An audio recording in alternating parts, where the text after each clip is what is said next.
Yeah. Oh, right. well, I'm glad I did my job. Yeah, exactly. So that's the bar. The bar is low. Yeah. I'm gonna really do a good job for you. Yes.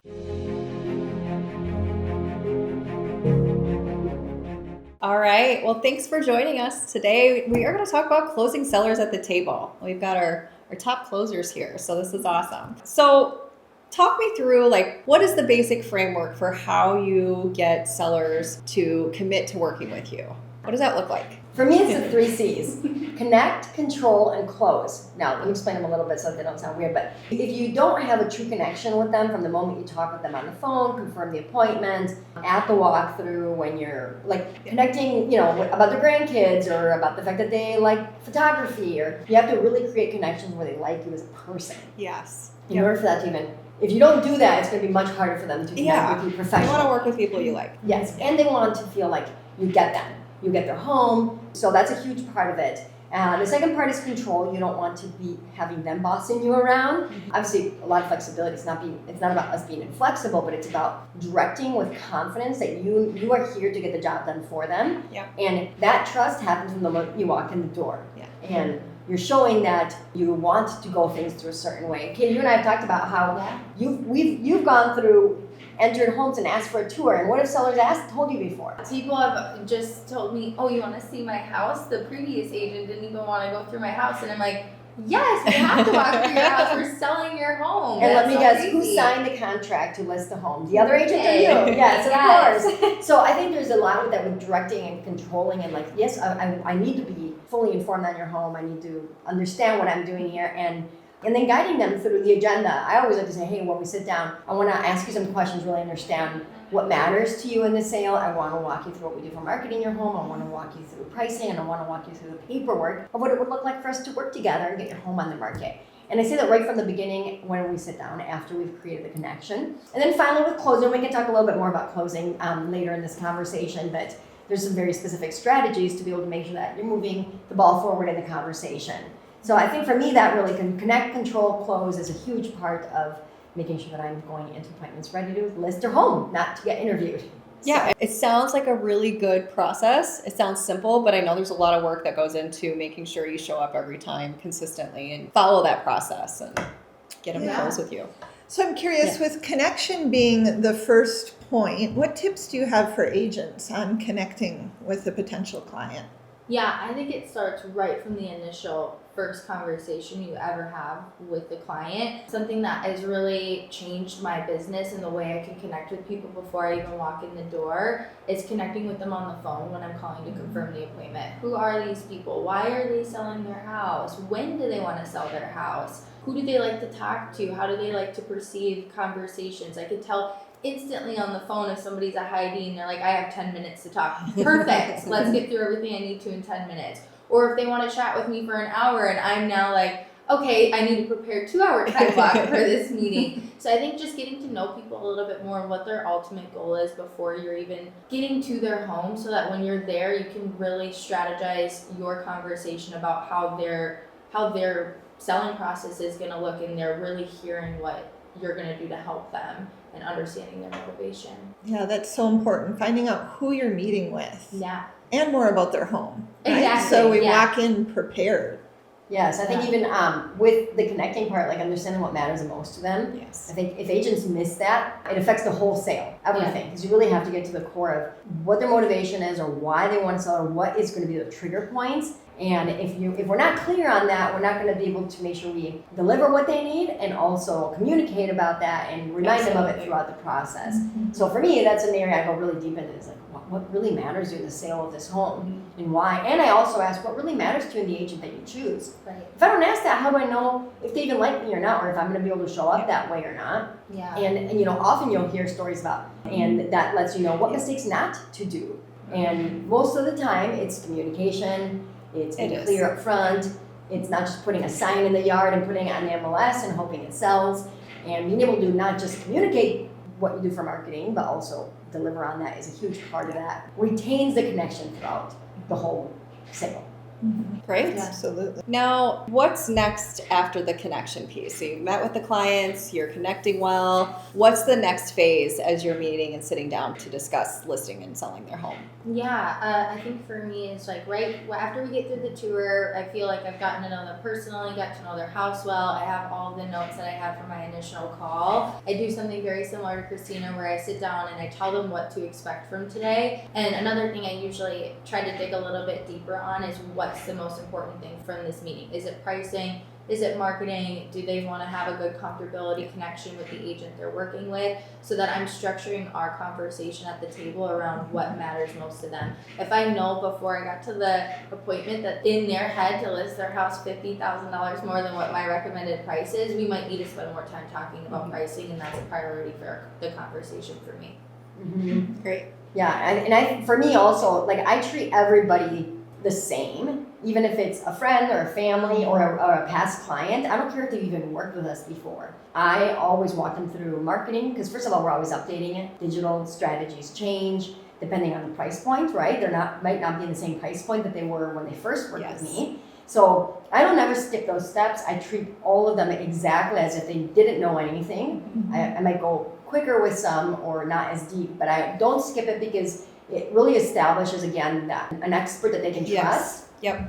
And I'm not treating them all chummy, because I see a lot of agents skip that then if there's any challenges in the sale of the home, and we're in a market that requires a little bit more attention, agents that skip that, then people are like, oh shoot, I shouldn't have worked with my friend. They're not doing anything to market. And it doesn't matter what the agent's doing, but if they weren't told, if they're not telling them, that's a huge miss. Yes. So right from the get-go, even with friends, even with family, I'm like, I'm a professional. This is what I do. And I'm going to do all this for you.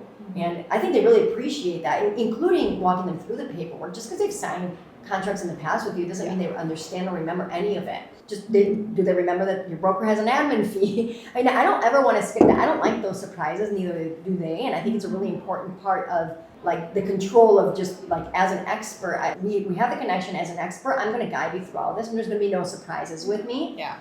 It makes the closing much easier. Even you can never take for granted that just because a past client or friend called you that they're not interviewing other people. Yeah, that's an excellent point, Cristina, because I built my business off sphere of influence, and I work with a lot of friends, family, and referrals. And I treat everyone just like I would a client who I've never met. Yes. I do a professional Absolutely. listing consultation with every client, even my own mom when I sold her home, because every client deserves to know exactly what we're doing. And we are professionals, and this is our career, and we can't skip steps. Right. I think that I also, because there's a comfortability with those referrals or friends or referred people to you that have already worked with you, when you go through the full process, they understand immediately when you're done why you were referred to them, and they're already giving you referrals. There's been so many times where when I get done with the process of a referral, they're already giving me another referral before we're even done meeting, because they're like, oh my gosh, this was so great. And I think it's just so crucial that you treat everyone the same regardless of how long you've known them, how many homes they've sold, because it's going to keep getting you more business, and that's ultimately what we want to do is grow our businesses. Mm-hmm. Yes. Yeah, and I think with our process and how we meet with people, the amount of work we put into understanding the value of their home and their property and all the analysis that we do to understand their equity and what their home can sell for, the comps that we bring, overall, I find many times when I'm walking in and sharing this information, it is so much versus what other agents are bringing them. Sometimes they don't even talk pricing in those meetings, which just blows my mind. So we're already just coming in as authorities and really impressing people with the amount of work that we've already done before we've even met with them. So. I just had a listing appointment last week, and they were interviewing another agent, and they had just called me yesterday to sign with us. And he said one of the reasons why he decided to work with our team is I was the only agent that brought numbers to the appointment. Isn't that and I wild? was like, yeah, oh, right. well, I'm glad I did my job. Yeah, exactly. My job. So That's the bar. The bar Yeah. is low. Yeah. I'm gonna really do a good job for you. Yeah, so it's just crazy. You don't know what everyone else is doing and how sloppy they get or how busy they get, and to just slow down and remember the steps in the process for our jobs. Yeah. Maybe for some it's just unprepared or untrained or without the resources. And I think It's just how they've done it. And, it's like, at the heart of the market, you must be even more prepared. Yeah. Yes. and more proactive. So one of the things that everybody wants to know is, how do you get them to close with you? Like, what's the close look like? How do you get them to sign? How do you walk out of there with a signed contract and a Yeah, Yeah. I think at bare minimum, assuming the sale is yours, like communicating we are working together. I'm excited to help you. We are going to get your home sold. They are hearing we and they are thinking we are working together, which I think just is a smooth transition into going through the listing contract, signing them. And then the other thing that has really helped me is planning and prepping everything out together. Yeah, don't you bring a calendar Yes, in? bringing Okay. a calendar and being like, here's our plan, and it's so convenient and it's so simple, and they're busting out their calendars, and now we're collaborating, and it's fun. Their stress is gone. It's just a really smooth transition to getting them to be excited about next steps and not having to think about who they're going to be working with, what do I have to do or make a decision. It's just, all right, here's what we're doing, and let's get going. Yeah. Yes, for me it's so similar. Why would I meet with someone and not help them and not work with them? And yes, we don't end up getting everybody, Right. but when you operate that way, Yes. you get all the right people that you want to work with, that want to work with you. So I use a lot of the we, and I say, like, even when I'm presenting what we do for marketing or the strategy that I'm going to work with us. So when we have the stage or meet with you, and I'm just using that kind of assumptive language, because why wouldn't they? That's what's in their best interest. Yes, So exactly. I try to not leave without a schedule. So I don't have a printed calendar, but I am always looking at the dates. I make them open up their calendars. I make them talk about it. That's the win. If I can get Mr. and Mrs. to talk about, like, open their calendars and schedule with me, we're in. And that's what they want. They meet with you because they want an expert that's going to guide them through it and have a plan. And as soon as they have a plan with green photos and staging and an idea of when they're going to actually, like, go coming soon versus active for showings and maybe the open house, it's all, what else is there left to start keep talking about or decide on if the conversation makes sense. And that's just so fun. So I love that. I just love being able to do that. So. And another tip or trick, and I love that the team supports us in this, is getting to work for the client before or during the listing consultation.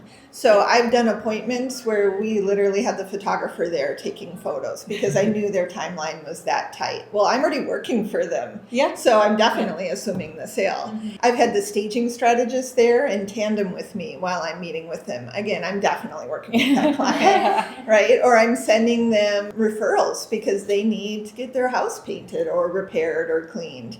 And I'm working on their timeline and with a sense of urgency. And again, And that's so important. Yes. You're prepared, you have the resources, and you're willing to do the work without the guaranteed contract yet. But what does that do? Earn the loyalty. And I mean, for us, I feel like we offer a cancellation guarantee too, which relieves anyone from any pressure of ever feeling stuck. Yeah. So that combination together of just like, I am ready to work for you already is a huge win for closing. Yeah, and I think taking really, we talk about our worry-free listing process too. It's about removing the stress from our clients, taking that on for them, letting them know that we've got you with staging, with photography, with resources. We've got vendors that can come in and I'll help manage that for you. It's such a relief for people when they realize, like, oh, I don't have to worry and stress about it. My agent's got this. I can trust them to handle this. Yeah. So at this point, Yeah. it's if you want to close sellers, be prepared, be resourceful, don't skip any steps. Start and working from them from start day working one. for them. Yeah. Thanks for joining us, you guys. This was amazing. Love to hear from all of you.